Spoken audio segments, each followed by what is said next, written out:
We're going to introduce our next guest, and that's Laurie Spiegel.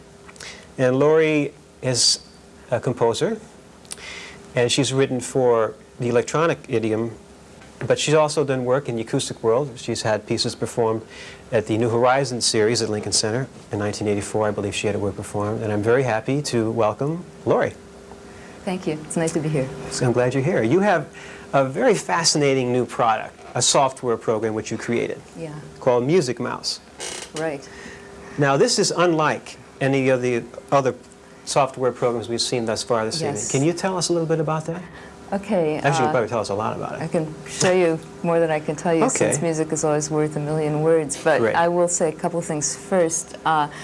Unlike the majority of music software available out there, this is not an editor in any way. This is actually a program which turns the Macintosh into an instrument which you play.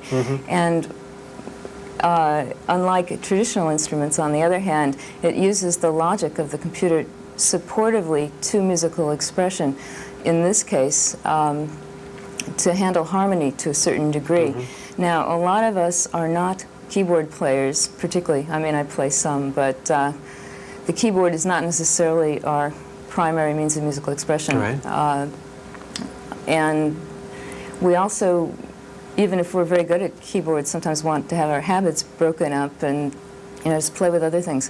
What this program does is allow you to basically push melodic lines around in space, up and down, and have a whole keyboard full of interpretive options that you can switch between in real time while you're doing so.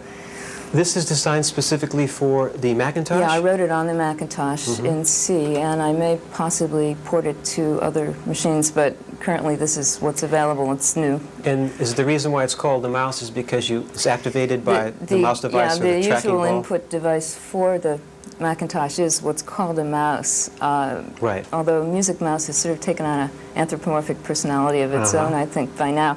I personally prefer a tracker ball for music because I can move more smoothly and with more control for music.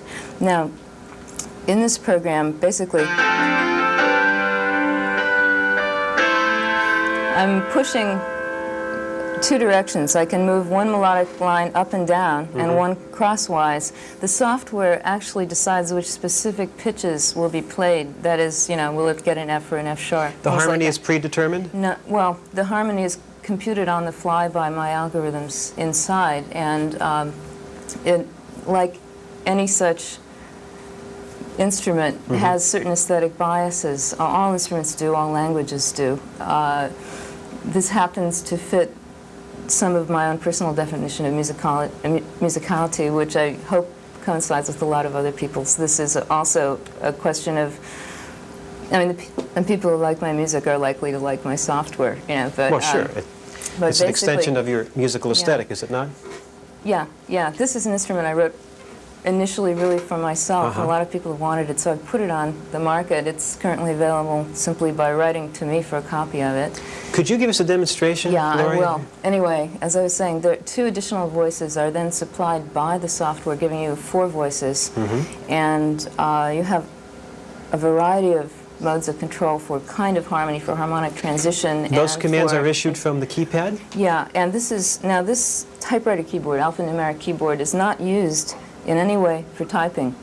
I have it mapped as a bank of real-time controllers. You don't need a keyboard, piano keyboard. You don't need a synthesizer for this program. This is a standalone program. This is an instrument unto itself. It's controlling this TX rack. And which is a sound device? This is a synthesizer. This is a control program. And no other device is really needed to make music other than something to be controlled by it. It also runs on the internal speaker of the Macintosh, but that rules out an awful lot of timbral and articulatory, potential. So, just starting with a sort of simple piano light sound.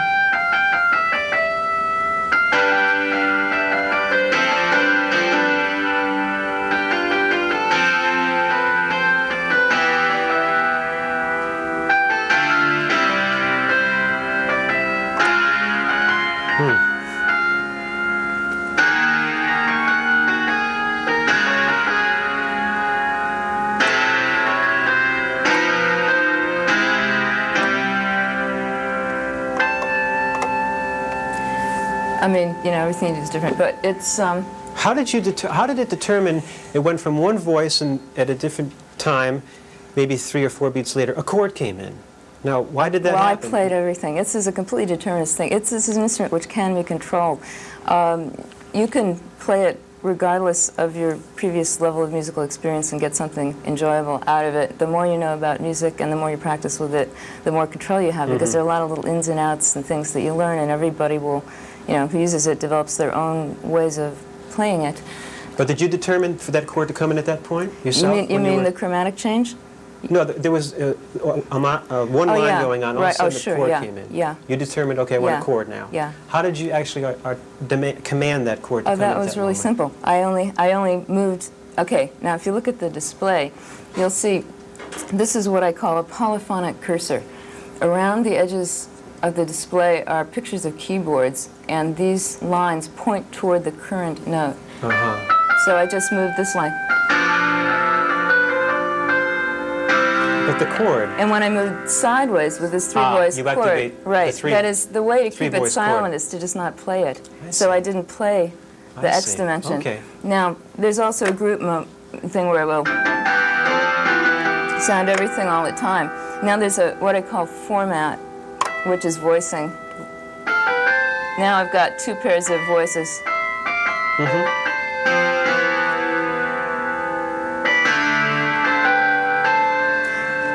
Now I can also get them to run in contrary motion.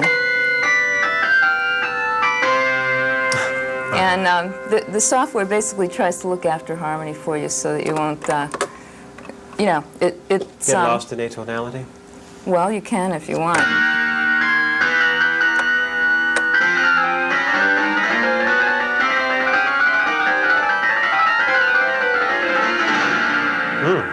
Yes, you can.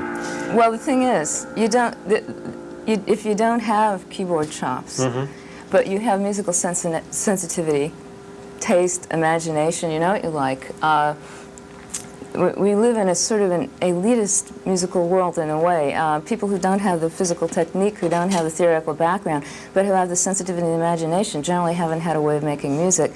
And this program lets you start in, or if you already have a lot of background, concentrate on the level of the phrase, the style, the expressive level, pretty much right off the bat, by automating pitch selection in a way that still leaves you a tremendous amount of flexibility. And that's, in a way, the trick of designing, well, this is, in a way, sort of an expert system.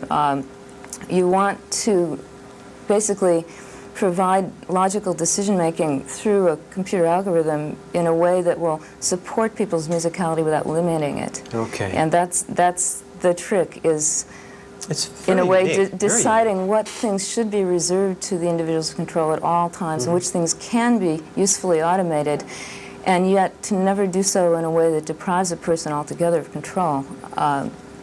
Now, there's a lot more that you have. I was going to ask you a question. Yeah. I would imagine that when you have something like the Yamaha rack module, that you can get a number of different yeah, I'm just starting with the sounds. piano sound because it's the simplest. For example,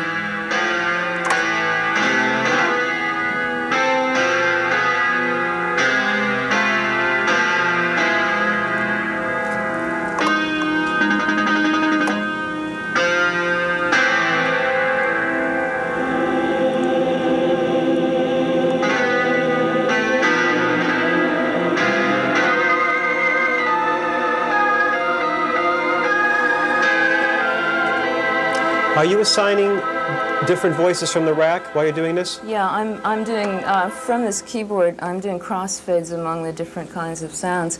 Now, I can also do other things with timbre.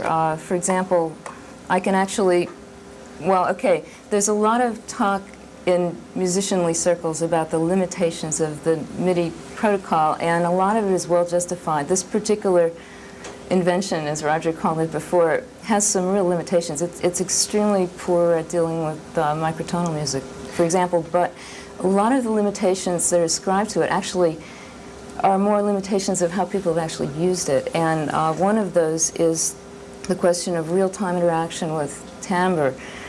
This is a case where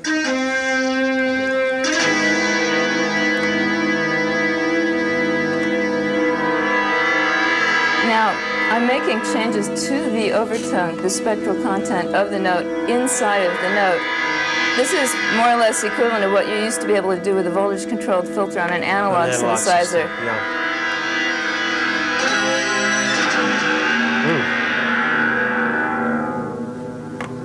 And you can use timbre expressively. Now, a lot of people think you can't do real-time timbral expression with MIDI, but it's a question of how you use it. Now, I was going to say another of the so-called conventional MIDI limitations that this gets around in a way. Let me fade up. Has to do with, like, most of the applications for this kind of computer control use or think in a bandwidth of what somebody can play on a keyboard. The whole thing is designed with the idea of recording and playing back and transmitting physical gestures. But what I'm interested in as a composer is really getting closer to the bandwidth at which we can listen to music and, you know, really dealing with the information content. So say I run this thing up, right, and I just start playing it. And I want to just put it on automatic. So I hit it.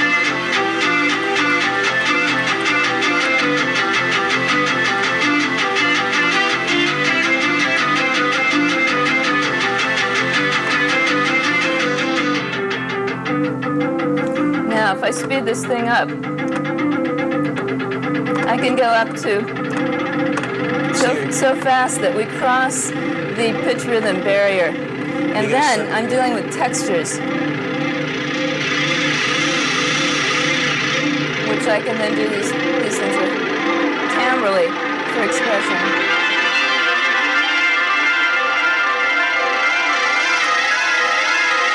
And all the harmonic stuff is still present.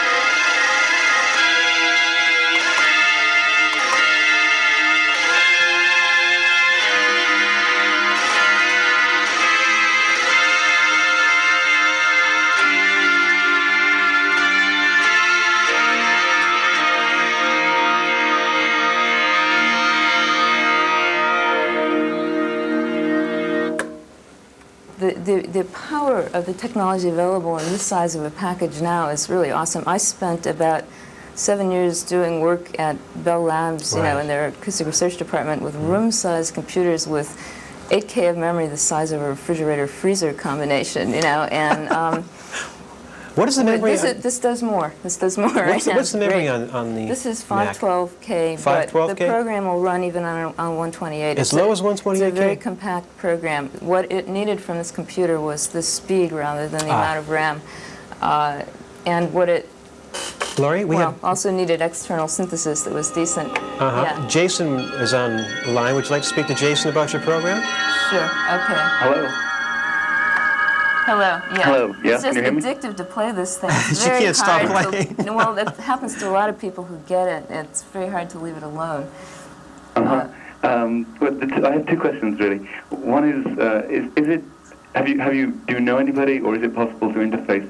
The ball thing that you're wiggling is wonderful because it's so tactile. But have you used other things? Or do you know people like?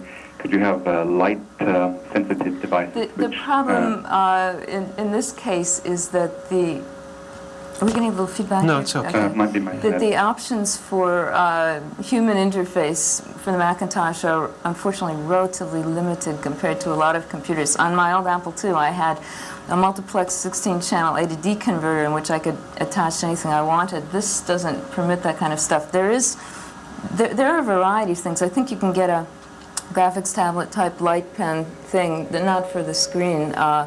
You can get some kind of weird thing that goes on your head where you turn your head and it moves the thing around. There's a bit of innovation on that side, but not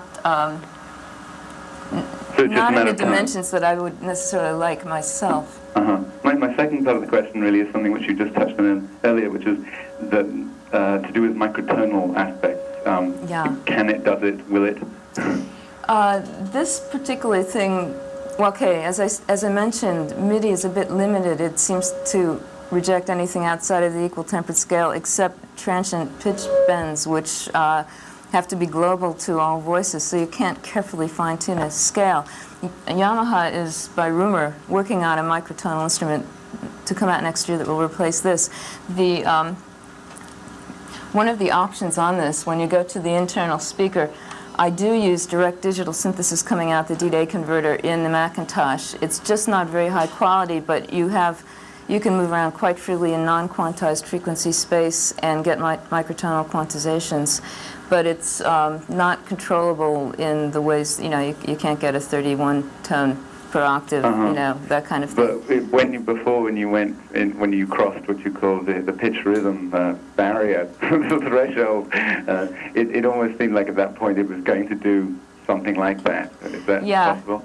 Yeah, you can get, well, this is, okay, there are a couple different directions out of quantized equal temperament. One is through microtonality, a change or increase in the resolution of subdivision. The other is in inharmonicity, in which you increase basically the density of the non-harmonically related content to the point where periodicity really ceases to be a perceptible factor or an operant factor in the psychology of how you experience the sounds. And that, you can get like, let's see, where am I here? What can I get that's got some good dense material in it?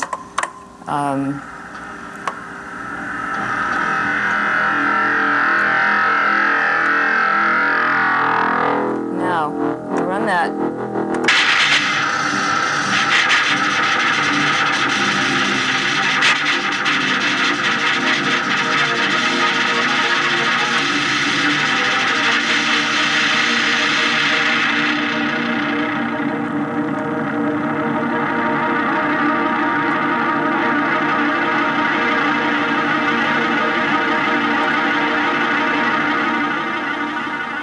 Like that. I mean, that's not really a musical example. It's just an acoustic example. But what you have is so much going on. I'm generating right there over 120 notes per second.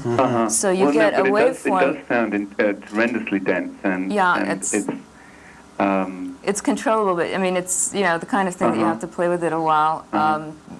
But it's another way that composers in the 20th century have attempted to break down the old traditional quantized equal tempered harmony barrier is by supersaturation, and examples of this, say, in the instrumental world would be perhaps Xenakis, Ligeti, Penderecki, composers like that. Speaking of microtonality, there is a device you demonstrated to me earlier back where you get a glissandi effect, which does travel through a chord, certainly microtonal. Sure, well, you can get glissandi, sure. What did it? Oh, right, here I am. Which sound is that I want? No, I just don't remember what I have stuffed in what numbers here.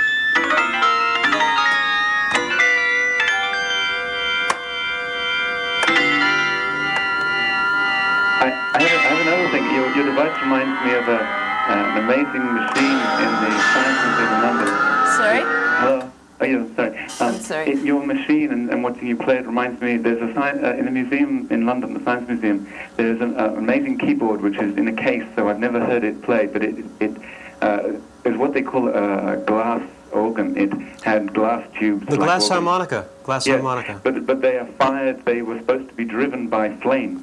By flames? By gas flames. It was one of these extreme Victorian The hot air balloon of glass harmonicas. And the hot air coming up the tube from the gas jet would create the resonating air column. But even more extraordinary than that was the keyboard part of it, as I remember it, and I haven't seen it for years, it was sort of like a three-dimensional keyboard. Like most keyboards, there's black and white, and it goes from left to right or right to left. And this one had layers of them, and seemed to be set up. It was almost like a cross between an organ and an accordion and a keyboard. But it was as if you could move not only left to right in pitch, but forwards and backwards or up and down in senses of harmonies. And it seems, from what I can see, what's on your Macintosh screen, it seems to do something like that. So I've been wondering if generally you perceive that there will be a shift away from traditional keyboards to a whole bunch of exploratory keyboards in the next few years. That's what I'm interested in. Not just of discrete notes that are possible, Yeah. or systems of notes, but also of other tactile systems. I know that the Yamaha used to have that wonderful ribbon thing, which was great, and they got rid of it.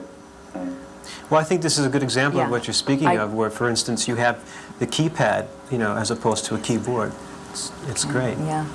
There's, in fact, quite a bit of work being done. What is really happening with these major innovations in the technology of making music is functions which in the past were forced to be unified and combined are being separated currently. So the process, for example, of defining and creating a sound is now isolatable from the process of the structure with which we interact expressly with that sound. And this is historically unprecedented now.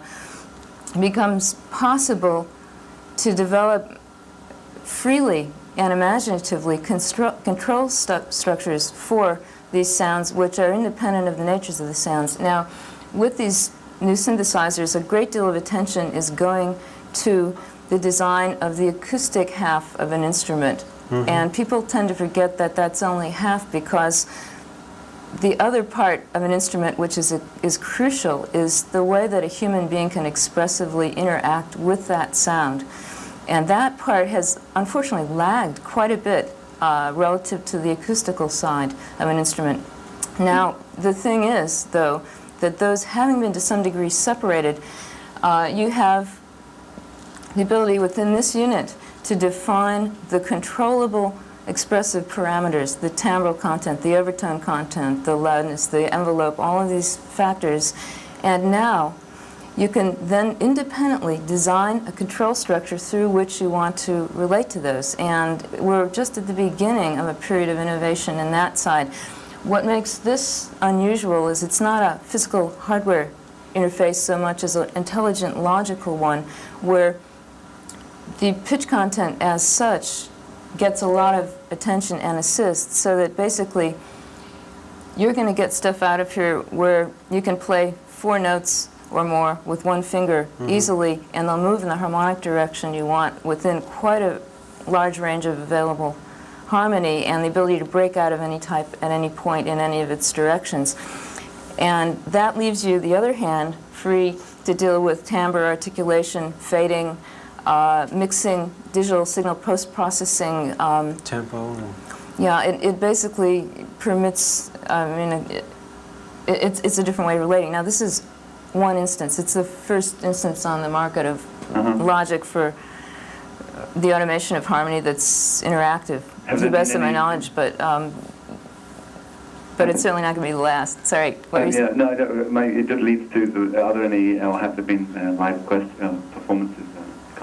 There have not yet. Now, I've really just finished the MIDI version of this program not very long ago, a few weeks ago, and very new, yeah. Been sort of swamped with... Was it a terrible task or labor of love? It was a complete labor of love, and the further it went, the more pleasurable it was to do, and the harder it was to rip myself away from it, because every time I would change the code and recompile, the reward was not just that the program ran, but that I could sit there and play music, and I would do so until I reached some point of frustration in some direction, and that would guide me as to how I wanted to change it. This was not pre-designed.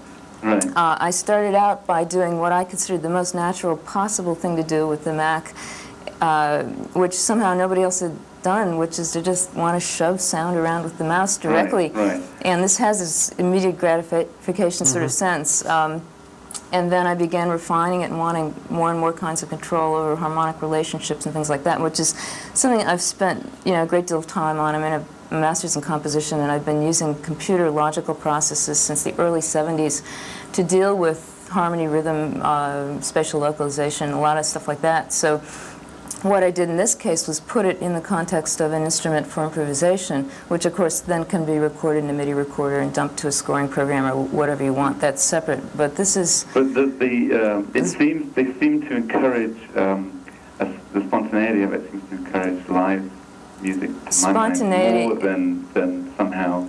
So it seems like the clients seem to be very attracted to the speed with which the Fairlight could do it, but its real forte seemed to be in the area of being able to preconceive and then work on something, whereas your Yeah. device seems to be Yeah, this is- more alive. I don't know if that's difference in your temperaments, or is that the instrument? Well, I have in a way, a bit of a personal thing against the whole multi-track model where you start with the flute and you go from there to there, or the drums or the bass, and then I don't think you could have written anything like a Bach fugue, a Beethoven sonata, or symphony, or a Chopin or Brahms piece, or I mean, you just, I mean, some of us like to deal with everything happening at the moment, all across the harmonic spectrum at once, and I think it tends toward, pushes you towards simpler harmony to have to work it all out in advance, and also it's distancing.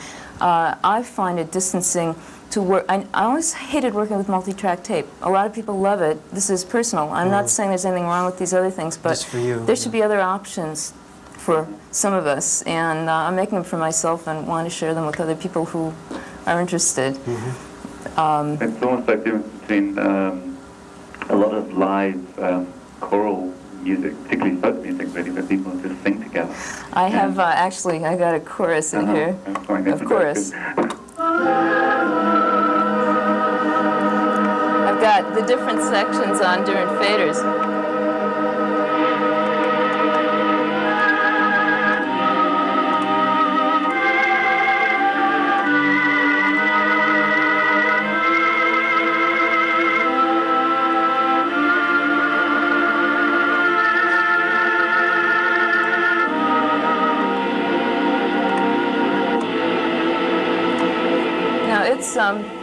The thing is, you can, with this kind of approach, it becomes possible to deal with the entirety of the global harmony at once, do the equivalent of a piano reduction, working with basically playing a whole orchestra chorus kind of thing, and then work with the voice leading and stuff later, and then the final orchestration after, which is, you know, for some of us romantic traditionalists, much more somehow gratifying. You can.